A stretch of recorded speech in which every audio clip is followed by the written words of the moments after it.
What if the symbol you've seen your entire life, the cross, was never meant to be just a reminder of suffering, but instead a hidden map, a sacred code left in plain sight?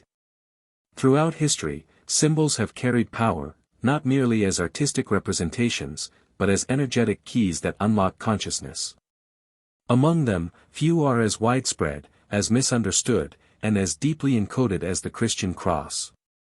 Millions wear it, worship it, and walk beneath its shadow, but almost none truly see it. What if I told you that the cross is more than a religious icon, that it is a geometrical portal, a mystical coordinate system, and a blueprint for awakening the light body?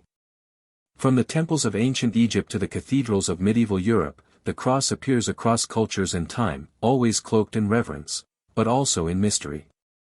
To the untrained eye, it is a symbol of sacrifice. To the mystic, it is a symbol of structure, balance, and transcendence, where heaven meets earth, where spirit descends into matter, and where energy flows in divine proportion. In today's journey, we're not here to debate theology. We're here to decode the symbol. To explore how the cross, through the lens of sacred geometry, reveals an ancient science of ascension, transformation, and cosmic design. We'll look into how its form reflects the fundamental patterns of the universe, how its alignment holds clues to multidimensional travel, and how ancient mystics may have used its shape to activate the Merkaba, the light body, and even the Christ consciousness within. This isn't just philosophy. This is a practical key, a map for those ready to remember. So, breathe deeply, open your inner eye, and step with me into a mystery hidden in plain sight. The cross is calling, not to suffer, but to awaken. Long before the cross became a central emblem of Christianity, its shape, two intersecting lines, vertical and horizontal, had already appeared in temples, scrolls, and sacred architecture around the world. In ancient Egypt, it manifested as the Ankh, known as the key of life.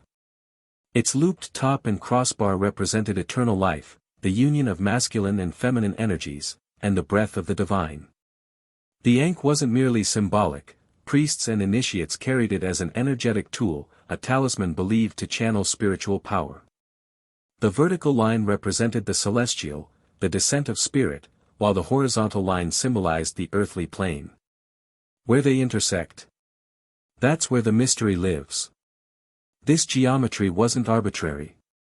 In the temples of Greece, the Tau cross was used in the Eleusinian mysteries, associated with transformation, death, and rebirth, long before the crucifixion narrative took form. In Mesopotamia, in India, among the Celts, and even the native peoples of the Americas, cross-like symbols emerged again and again. They aligned with the cardinal directions, the four elements, the four worlds in Kabbalistic tradition, and the sacred wheel of time itself. So what does this tell us? It tells us that the cross is a primordial archetype. An echo of something encoded deeply in the human psyche. It is not owned by any one religion, it is a universal symbol of balance, polarity, and integration. Now, consider this. In early Christian Gnosticism, Christ was not merely seen as a man, but as the embodiment of a cosmic principle, the Logos, the divine pattern behind all form. To the Gnostics, the crucifixion was not just an event in history, it was an alchemical act, a mystical alignment of heaven and earth. The cross itself was not a weapon of death, but a diagram of transformation. Later, Christian mystics like Meister Eckhart and Jacob Boehme would meditate on the cross not as punishment, but as the place where time and eternity meet, where the soul is crucified between the pull of the flesh and the call of the spirit. And what about sacred geometry? Sacred geometry is the study of the divine blueprint, the patterns through which creation emerges. The circle, the triangle, the golden ratio. These are not human inventions. They are the fingerprints of a cosmic intelligence. The cross, when seen through this lens, becomes a key to the sacred architecture of the soul, the body, and the universe itself. Think of the human body, arms outstretched, head reaching upward, feet rooted down. We form the shape of the cross. It lives within us. The vertical line, our spine, our connection to the divine. The horizontal, our embrace of the world, of others. The heart at the center, the place of stillness where opposites dissolve.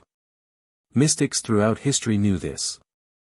That's why the cross was carved not just into stone, but into initiation chambers, cathedrals aligned with solstices, and even the structure of the human energy field.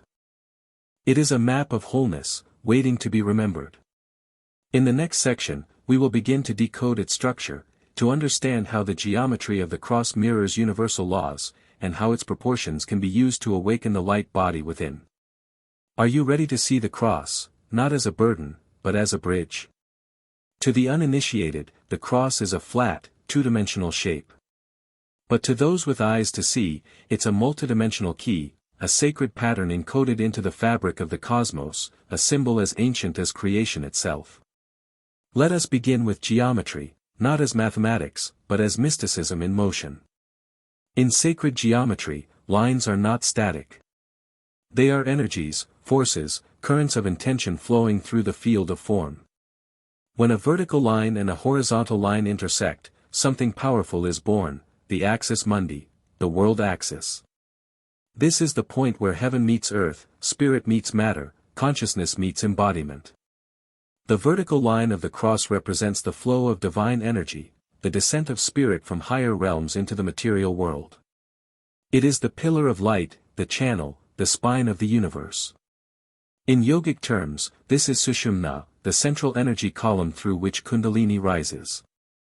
In Hermeticism, it is the staff of Hermes, around which the twin serpents coil. The horizontal line, by contrast, represents the manifest world, duality, polarity, time and space. It is the plane of opposites, light and dark, male and female, life and death. It is the realm we navigate daily, where the soul is tested and tempered. Where these two lines cross, that sacred center, lies the heart. Not just the physical heart, but the energetic heart, the Anahata chakra, the bridge between the higher and lower centers. This intersection is not only symbolic. It is experiential. It is the precise point where we access Christ consciousness, that radiant field of unconditional love and awakened awareness that transcends ego and separation. Now step back and observe, this same geometry is found everywhere. Look at the structure of the solar cross, one of the oldest symbols known to humanity, predating written language. It divides the circle into four, the four seasons, the four elements, the four directions. It is the wheel of time, and the blueprint of sacred balance. Ancient medicine wheels, mandalas, and labyrinths all echo this same geometry. Even the human form, Da Vinci's Vitruvian Man, stretches outward in the shape of a cross. The arms reach left and right, the head and feet align along the vertical. We are the cross. We embody the sacred geometry. Why does this matter? Because when you meditate on the cross not as suffering, but as structure, not as death, but as design, you begin to see that the cross is an energetic map of your own evolution. It is a guide to centering, alignment, and ultimately transcendence. In ancient mystery schools, initiates would stand within a cross-like chamber, with walls perfectly aligned to the cardinal points. They were taught to visualize light descending from above, anchoring through the crown, traveling down the spine, activating the inner cross within. They weren't worshipping a symbol. They were activating it. In the next section, we will go even deeper. We will explore how the geometry of the cross relates to light body activation, Merkaba fields, and the resurrection technology encoded in Christ's journey, not as myth, but as mystic science. Now that we've begun to see the cross as an energetic structure, a multidimensional alignment of spirit and matter, let us go deeper. Because hidden within its geometry is not only the map of the cosmos, but the architecture of ascension. This is not poetic exaggeration. This is resurrection technology, and it lives in you. Across esoteric traditions, from Egyptian priesthoods to Kabbalistic mystics to Tibetan yogis, there exists the idea of the light body, a subtle, radiant structure woven into and around the physical form. In Christianity, we call this the glorified body, the transfigured state of Christ after the resurrection. In Hermeticism, it is the solar body. In Eastern traditions, it is the rainbow body, activated by inner alchemy and meditative mastery. The geometry of the cross is intimately tied to this transformation. Let us return to the cross, vertical and horizontal, intersecting at the heart. But what if we extend that geometry into 3 dimensions? Suddenly, the cross becomes a cube, the sacred cube of space, revered in mystical Judaism and temple architecture.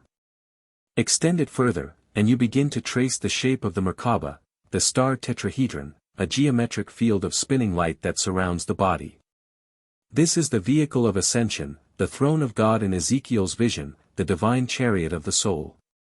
Christ's crucifixion, when seen esoterically, was not merely a physical death. It was a ritual of transformation, an initiation into higher dimensions of being. The cross wasn't just wood, it was a grid, a sacred geometry structure, perfectly aligned to the 4 elements and the planetary forces. And Golgotha? The place of the skull. A metaphor for inner crucifixion, where the lower self dies so the higher self can rise. Remember, the resurrection didn't occur outside the tomb. It happened within. The stone was rolled away, the dense layer of unconsciousness, and the light body emerged, free from time, radiant, eternal. Mystics throughout the ages knew this. The Rosicrucians taught that the cross with a rose at its center was the symbol of perfected man, the cross representing the body and the world, and the rose, the soul awakened, blooming in stillness at the center. In Eastern Orthodox iconography, Christ is often shown with geometric halos, star-like patterns behind him. These are not just artistic flourishes. They are encoded messages about vibration, light, and spiritual frequency. Now, imagine standing within the cross yourself. Not metaphorically, literally. You become the axis mundi. Your spine is the vertical. Your breath, your consciousness, expands horizontally. At the center of this field lies the 0 point, the singularity, the still point from which creation bursts forth. In this place, time collapses, duality dissolves, and the soul remembers its true nature. The cross is not an end. It is a gate. And once we understand that, we begin to see the story of Christ not as a narrative to worship from afar, but as a template for inner awakening. A universal journey. Descent into matter. Crucifixion of the false self. Resurrection of the light. And this journey is not reserved for saints. It is offered to all who are willing to walk the path consciously. In the next section, we will bring this all down into practice, how to use the cross as a meditative anchor, how to activate your light body through sacred alignment, and how to embody the geometry of Christ in your daily life. The mystery is not complete until it is lived. It is one thing to study the mysteries, another to live them. The power of the cross is not only symbolic, it is energetic, experiential, and transformational. If this symbol truly reflects the geometry of the universe and the soul, then by aligning yourself to it, physically, mentally, and spiritually, you begin to resonate with the very frequencies of awakening. Let us begin with a simple but potent technique. 1. The Cross Alignment Meditation. This meditation is designed to center you within the geometry of the cross, activating your inner axis and igniting the light body. Step 1. Sit or stand in a quiet space. Spine tall, eyes gently closed. Step 2. Visualize a brilliant vertical beam of light descending from above your head, through your crown, down the spine, all the way to the base of your body. This is the vertical line of the cross, your connection to Source. Step 3. Now imagine a horizontal line of light extending outward from your heart center, to the left and right. This is your connection to the world, to the breath, to humanity. Step 4. Breathe deeply and place your awareness at the intersection, your heart. Feel the stillness, the silence, the equilibrium. This is the 0 point, the sacred center, where the divine and the earthly meet. Step 5. Inhale light from above. Exhale it through the heart, horizontally. Then reverse, inhale light from the horizon, exhale it upward and downward. Allow the flow to create a glowing cross within and around you. Stay here.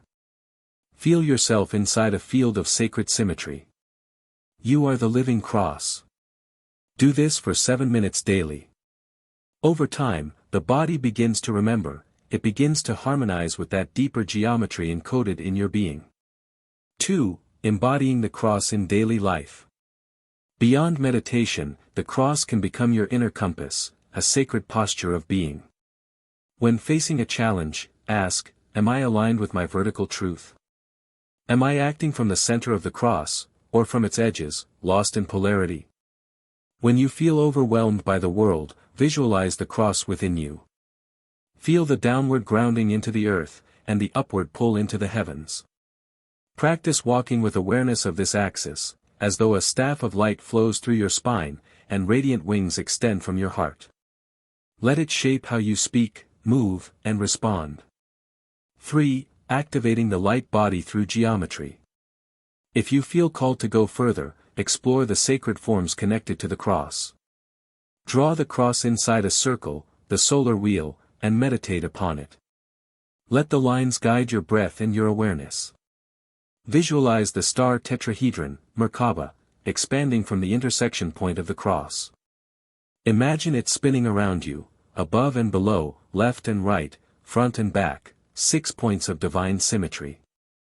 You may even lie down in the shape of a cross and listen to binaural frequencies tuned to 432 Hz or 963 Hz, activating the pineal gland and higher consciousness. These are not just exercises. They are rituals of remembrance. Common challenges and guidance. Some may feel unworthy to embody such sacred imagery. Remember, the Christic path was never about exclusion. It was about awakening the divine spark in every soul. Others may feel emotional releases, grief, joy, fear, during this work. That is natural. The geometry of the cross cuts through illusion, revealing what's been hidden. Let it come. Let it pass. Approach this practice not with pressure, but with reverence. The goal is not perfection, it is alignment. The cross is not merely a relic of the past, it is a living symbol, a cosmic compass, a doorway for the soul. It has been seen as an emblem of death, yet hidden within its lines is the geometry of rebirth. It has been worshipped in cathedrals and etched in stone, yet it lives most powerfully not in buildings, but within you. We began this journey by asking, what does the symbol of Christ really hide? And perhaps now, we see, it hides nothing. It reveals. It stands open, arms wide, heart exposed, inviting us not to believe, but to become. To become aligned. To become awake. To become the living intersection of heaven and earth. When you walk through life as the cross, centered in the heart, stretched between worlds, grounded in the vertical and expanded in the horizontal, you become more than a seeker. You become a bridge. So I leave you with this question, not as a mystery to solve, but as a seed to carry into silence. What would it mean to live your life as the cross, not in burden, but in balance? Not as a symbol of sacrifice, but as the sacred symmetry of awakening? Let that question guide you. Let it whisper to you when you meditate, when you walk, when you speak. And remember, the cross is not the end of the story. It is the center. And from the center, all things are made new.